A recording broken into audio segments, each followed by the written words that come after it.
युवा पीढ़ी का बड़ास था, एक तरह का जेन ज़ी रेवोल्यूशन जो कि उनको सड़कों पे लाया।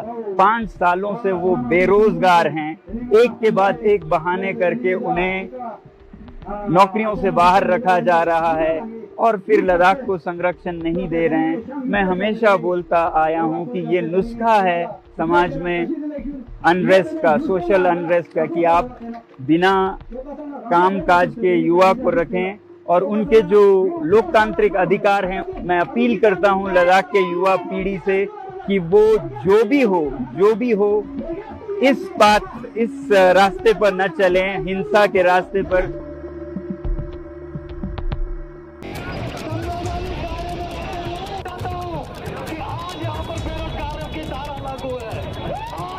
तो देखिए किस तरह से आप देहरादून में बेरोजगार संघ की भारी भीड़ देख रहे हैं। युवक जो है सड़क पर जमकर हंगामा कर रहे हैं, सरकार के खिलाफ ये नारेबाजी चल रही है। सरकार के खिलाफ का गुस्सा युवाओं की ओर से साफ तौर पर देखा जा रहा है।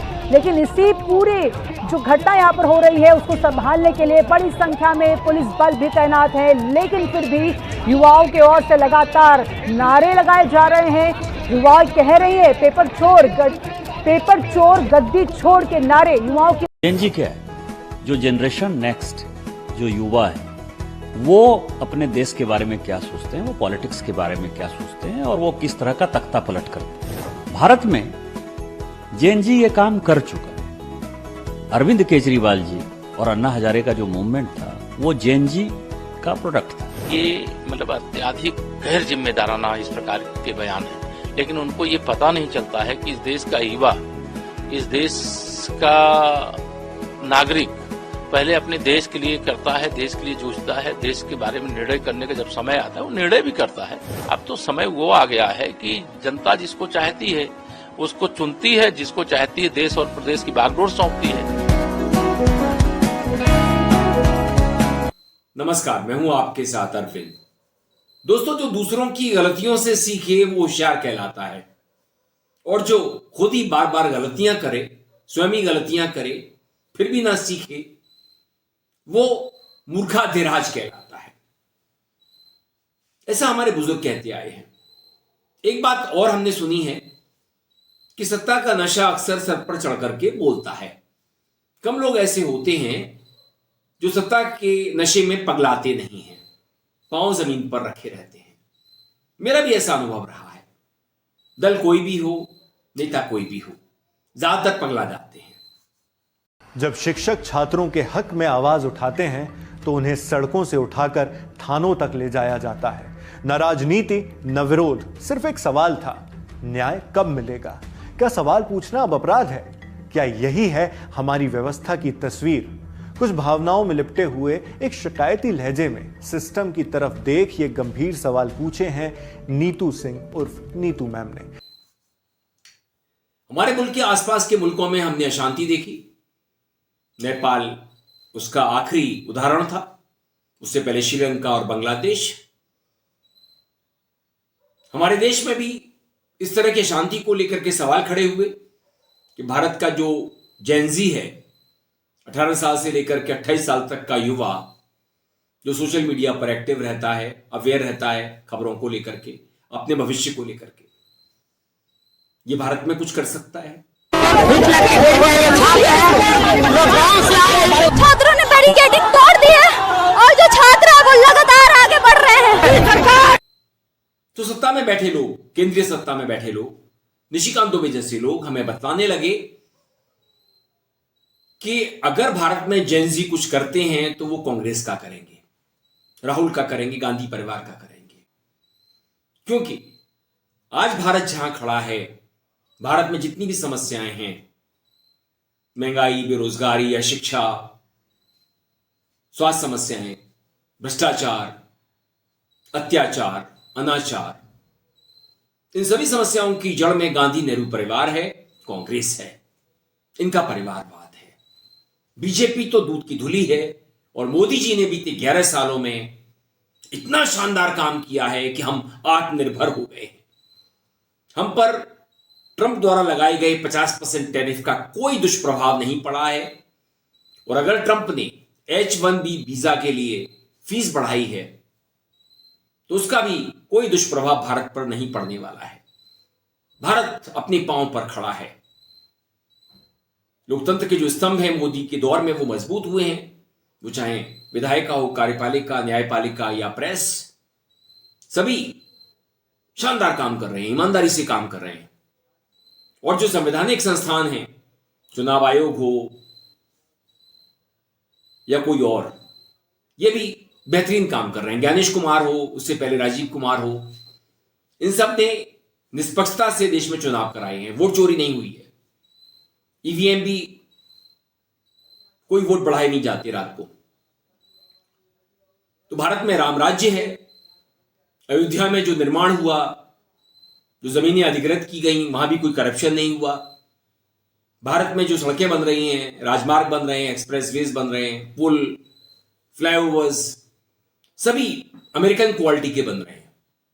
अमेरिका भारत से सीख रहा है, गडकरी से सीख रहा है कि कैसे सड़कें बनाई जाती हैं, स्पेस टेक्नोलॉजी वाली, जिसके चलते बारिश कितनी भी हो, कितनी भी क्लाउड बस्ट हो, कुछ बिगड़ता नहीं है राजमार्गों का, एक्सप्रेसवेज का, सड़कों का, क्योंकि लोहा लाट बनाते हैं गडकरी जी ने। और भारत में महंगाई है नहीं, भ्रष्टाचार है नहीं, सदाचार है, महिला सम्मान बहुत ऊपर पहुंच चुका है। महिला पहलवानों के साथ भी जो वारदात हुई वो झूठी थी।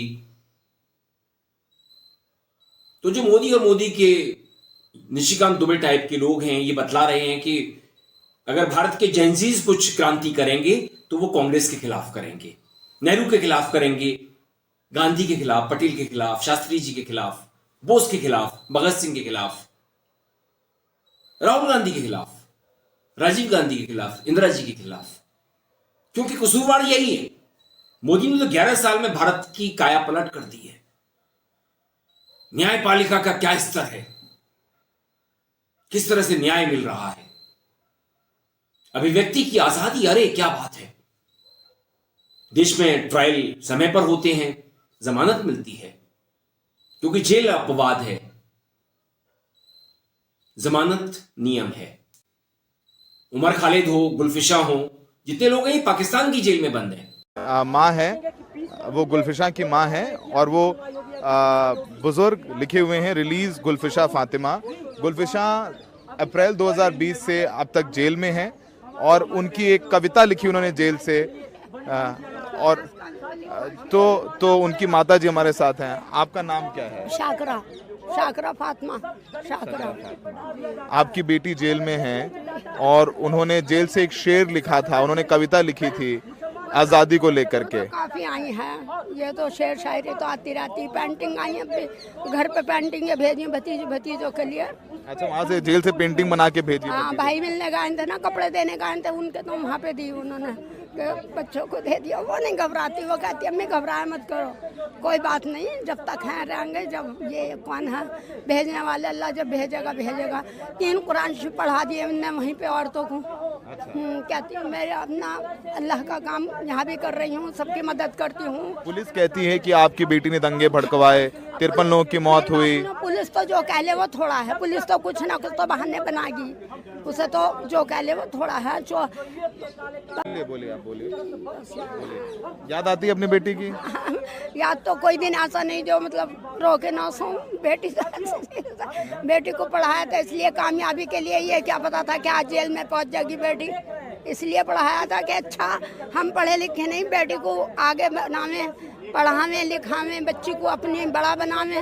वो बड़ा बना के वो ये काम करा उन्होंने, बचाने के बदले जेल में और डाल दिया।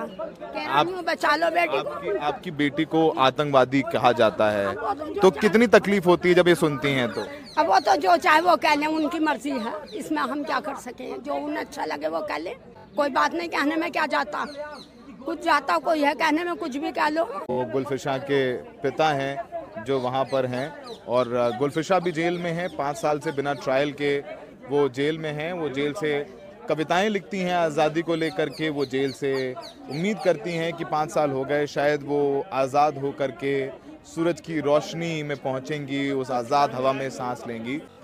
लेकिन बात इस केस के डिले का जो बात किया जाता है, वो डिले तो बेल के अलग अलग तारीख के बारे में नहीं बोला जाता है ना, मतलब justice Chandrachud was the CJI of this country, definitely he knows that जो डिले का बात होता है वो ट्रायल का बात होता है।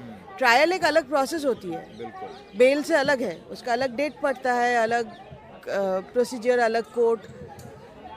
ट्रायल का जिम्मेदारी प्रोसिक्यूशन की होती है। आज 5 साल हो गया, अभी तक ट्रायल शुरू नहीं हुआ है, अभी तक आर्गुमेंट्स ऑन चार्ज चल रहा है।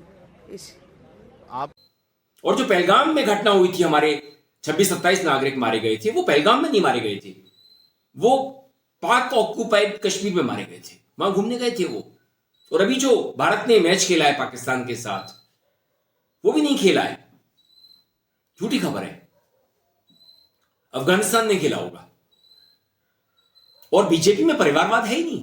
जय शाह अपनी काबिलियत से आगे बढ़ता है, राजनाथ सिंह का बेटा हो, किसी का बेटा हो, सब अपनी काबिलियत से आगे बढ़ रहे हैं। उद्योगपति भी इसी तरह से, अडानी हो, अंबानी हो, वेदांता हो, कोई भी। बाकी नकारा है, उन्हें काम नहीं आता, इनको काम आता है। मोदी जी इन्हीं को इसीलिए काम देते हैं, पोर्ट देते हैं, एयरपोर्ट देते हैं, जंगल देते हैं, जमीन देते हैं, कौड़ियों में देते हैं, सोलर एनर्जी के ठेके देते हैं, तो इनमें काबिलियत है। तो जो नकारा है, नाकाबिल है, उन्हें क्या मिलने वाला है? उनकी तो मिट्टी पलीत होने वाली है। वैसे ही विरोध करते हैं वो।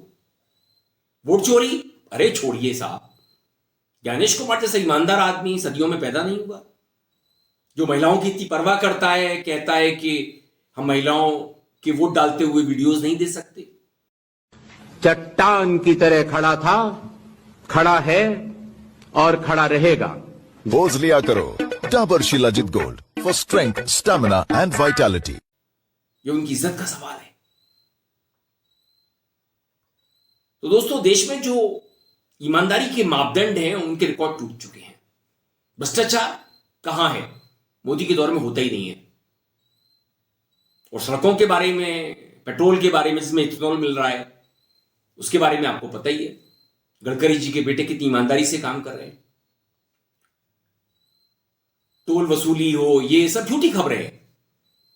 भारत के लोग बहुत खुशहाल हैं। अब तो बचत उत्सव मनाया जा रहा है जीएसटी का, नई जीएसटी का 2.0 का। कल से देश में जीएसटी बचत उत्सव शुरू होने जा रहा है। बहुत खाली ये मार्केट ही आज, उत्सव जैसा तो कुछ नहीं दिख रहा है। हम लोग कभी उत्सव नहीं बनाएंगे सर, उत्सव कहाँ से बनाएंगे, नुकसान में हम लोग। जीएसटी तो घट गया मगर रेट तो कहीं नहीं घटे सर। 18% पे काम चलता रहता था, उसमें भी कस्टमर दिक्कत देता था, जीएसटी नहीं देता था, लेकिन जब से 18% लगा तो बिल्कुल भी देना पसंद नहीं करता। भाई ये श्री भगवान बंसल हैं, ये हिंदुस्तानी मर्केंटाइल एसोसिएशन यानी कपड़ों की जो सबसे बड़ी संस्था है आज़ादी से पहले की, ये उसके जनरल सेक्रेटरी हैं। तो कारण क्या है, बाजार क्यों खाली, जबकि आज तो पहला नवरात्रा है, भीड़ खूब होनी चाहिए थी। देखो, पता नहीं क्या बात हो रही है, जब ये पहलगांव का ये जो कांड हुआ था, हाँ, उसके बाद जो है ना व्यापार एकदम लो पोजीशन पे आ गया। ये तो अप्रैल में हुआ था, ये तो अप्रैल के बाद व्यापारी चला ही नहीं है। अच्छा, आप देखो दिन प्रतिदिन सेल डाउन है। हाँ, आपने सारे बाजार में देखा कि ग्राहक नहीं है। हाँ, और एक ऊपर से अब एक और सरकार की हमारे ऊपर मार पड़ गई कि पूरे हिंदुस्तान को तो हर एक चीज़ का बेनिफिट दे दिया सरकार ने। अच्छा, हमारे कपड़ा व्यापारियों ने क्या गलती करी थी कि सरकार ने हमारे ऊपर जो है एक्स्ट्रा टैक्स लगा दिया, और जबकि वो लग्जरी आइटम नहीं है। हाँ, सरकार ने लग्जरी आइटमों पे लगाया टैक्स, बहुत बढ़िया, अच्छी बात है। हाँ, जैसे तम्बाकू की आइटम है या तुम्हारे शराब है, ये चीज़ें इन पे लगाया, बहुत अच्छी बात है। हाँ, मैं कहता हूँ इससे भी ज़्यादा टैक्स लगा दे, हमें उसमें भी दिक्कत नहीं, क्योंकि हाँ, वो लग्जरी आइटम है या अय्यासी की चीज़ें हैं। हाँ, पर जो सबसे ज़रूरी चीज़ है, जो हमारी एक शर्ट है, हाँ, ये सबसे ज़रूरी है पहनने के लिए। हाँ, एक पैंट है, ये सबसे ज़रूरी है। एक पैंट 2000, 3000, 2500, 2500, 4000 रुपये की पैंट शर्ट आती है, और उसके ऊपर सरकार ने 12% की बजाय 18% का स्लैब कर दिया। अच्छा, 2501 रुपये होते के साथ ही, मतलब जो हम 2500 रुपये की आइटम पे पहले हम टैक्स देते थे सरकार को 300 रुपये। अच्छा, अब सरकार को हमें 450 रुपये देना पड़ेगा। थोड़ा परसेंट में बताइए, मतलब पहले कितना था? पहले 2500 रुपये के अमाउंट पे हमारे को सिर्फ 300 रुपये देना पड़ता था। अच्छा, परसेंट में मतलब जीएसटी कितना? 12%। अच्छा, वो 12% टैक्स स्लैब में आता था। हाँ। अच्छा, 2500 तक का अगर है आपका। हाँ। अच्छा, अब मतलब जो 2500 से ऊपर जो है ना, हाँ। सरकार ने कर दिया 18%। अब एक जो नई नवेली दुल्हन की मैं परिभाषा बताता हूँ आपको। हाँ। जो शादी के लिए जा रही है और आजकल शादी का ये सीज़न चलने वाला है। हाँ। और उसके अंदर क्या है कि गृहिणी का सबसे पहला जो होता है लहंगा होता है। अच्छा। और वो 4000, 5000, 3000, 8000, 7000 का लहंगा आता है। हाँ। 2500 में तो कोई भी चीज़ नहीं आती। हाँ। तो पूरा भारत त्योहार मनाने में मग्न हो चुका है। बड़े बड़े टीवी खरीद रहे हैं, बड़ी बड़ी कारें लोग खरीद रहे हैं, युवाओं के पास रोजगार है, और जो होम डिलीवरी कंपनियां हैं वो मोटा पैसा दे रही हैं गिग्स वर्कर को, उन्हें सुरक्षा दे रही हैं, उनका जीवन शानदार बीत रहा है। रिटेलर्स की बात करिए, बहुत खुश है वो, उसकी दुकान पे लाइन लगी हुई है। किसानों की आय 22 में दोगुनी हो चुकी। युवाओं के पास रोजगार है, एंट्रेंस एग्जाम समय पे होते हैं, कोई पेपर लीक नहीं होता। बिहार में अगर छात्र प्रोटेस्ट करते हैं, दिल्ली में एसएससी वाले छात्र प्रोटेस्ट करते हैं, आज देहरादून में करते हैं या लेह में, ये सब झूठी खबरें हैं। वहां किसी ने बीजेपी के दफ्तर को नहीं जलाया। भारत में जेनजी कुछ करेगा तो राहुल गांधी का करेगा, नेहरू जी का करेगा, इंदिरा जी का करेगा, गांधी परिवार का करेगा, सोनिया जी का करेगा, खड़गे जी का करेगा, विपक्ष की सरकारों का करेगा। मोदी सरकार का कोई बाल बांका नहीं कर सकता, क्योंकि समस्या कोई भी हो, मणिपुर की हो, जम्मू कश्मीर की स्टेटहुड की हो, लेह की हो, सोनम वांगचुक अगर प्रोटेस्ट कर रहे हैं, ये सब कांग्रेस की वजह से। अमित शाह हो, मोदी हो, पुलिस हो भारत की, भारतीय पुलिस हो, बीएनएस हो, बेहतरीन काम हो रहा है देश में। ट्रंप भी लोहा मानता है, शी जिनपिंग भी मानता है, उसने भी वीजा देने के लिए भारतीय युवाओं को बोल दिया है कि मेरे यहां ये काम कीजिए, निर्माण कीजिए, रिसर्च कीजिए, योगदान कीजिए मेरी इकोनॉमी में। तो दोस्तों, जो हमारे पास विश्व गुरु है, विश्व मित्र है, जो जिसने यूक्रेन का थोड़ी देर के लिए युद्ध रुकवा दिया था रूस के साथ, उसकी उपलब्धियां हैं। और आप बात करते हैं जेनजीज की, भारत का कुछ बिगाड़ेंगे? नहीं, राहुल निशाने पर होंगे, क्योंकि वही जाते हैं विदेश बिना बताए। सीआरपीएफ ने भी कहा है। किससे मिलने जाते हैं? सोरोस से मिलने जाते हैं, अपनी गर्लफ्रेंड से मिलने जाते हैं। मोदी किससे मिलने नहीं जाते। राहुल गांधी की मलेशिया के पर्यटक स्थल लंकाकावी में छुट्टी मनाने की खबर ने राजनीतिक हलकों में हलचल मचा दी है। इसी को लेकर बीजेपी ने राहुल गांधी पर तीखा हमला बोला है और उन्हें गायब होने की कला में माहिर करार दिया है। बीजेपी आईटी सेल प्रमुख अमित मालवीय ने राहुल गांधी की एक तस्वीर साझा करते हुए दावा किया कि वो इन दिनों मलेशिया में छुट्टियां मना रहे। बीजेपी नेता शहनवाज हुसैन ने भी तंज भरे अंदाज में कहा कि बिहारियों ने कुछ ज्यादा ही थका दिया कि वो रिलैक्स करने के लिए निकल गए। सही है, बिहार में कि गर्मी उमस है, और बिहार के लोगों से तो ऐसे भी कांग्रेस के लोगों को बड़ी दिक्कत रहती है। तो बिहार के लोग के साथ वो यात्रा किया, उसके बाद वो कुछ ज्यादा ही थक गए और बिहारियों ने उनको ज्यादा ही थका दिया, क्योंकि भीड़ आई नहीं, यात्रा फ्लॉप रही, सिर्फ कांग्रेस आरजेडी के वर्कर ही आए, तो निराशा भी हुई होगी। तो उसके लिए रिलैक्स करने के लिए वो मलेशिया चले गए। अच्छी बात है, छुट्टी मनाए। राहुल गांधी बिना छुट्टी मनाए कैसे रह सकते हैं? हम लोग तो जानते हैं कि राहुल गांधी चुनाव को और राजनीति को पार्ट टाइम लेते हैं, फुल टाइम तो जॉब वो मानते ही नहीं, इसलिए छुट्टियां भी मना रहे हैं। हमें उनके छुट्टी मनाने पे कोई एतराज नहीं है, खूब मनाइए, जम के मनाइए। बीजेपी के आरोपों पर कांग्रेस ने तीखा हमला किया है। कांग्रेस अध्यक्ष अजय राय ने कहा कि राहुल जी ने बीजेपी के लोगों की हवा खराब कर दी है। सर, राहुल गांधी ने जिस तरीके से बिहार में पूरी प्रचार यात्रा की है, उसको लेकर के भाजपा ने निशाना साधा है कि वो जो है मलेशिया गए हुए हैं, वहां पे घूम रहे, क्योंकि वो बिहार की राजनीति की गर्मी झेल नहीं पाए हैं। राहुल जी पूरी तरीके से भाजपा के लोगों की हवा खराब कर दिए हैं। भाजपा के लोग परेशान हैं, व्याकुल हो चुके हैं और अब उनकी विदाई का समय हो गया है। मोदी विदेश जाते हैं तो उपलब्धियां हासिल करते हैं। उनकी यारियां हमने देखी हैं मलोनी के साथ, तमाम नेताओं के साथ। उनके पास कितने बड़े बड़े इनाम हैं, राष्ट्रों के सम्मान हैं।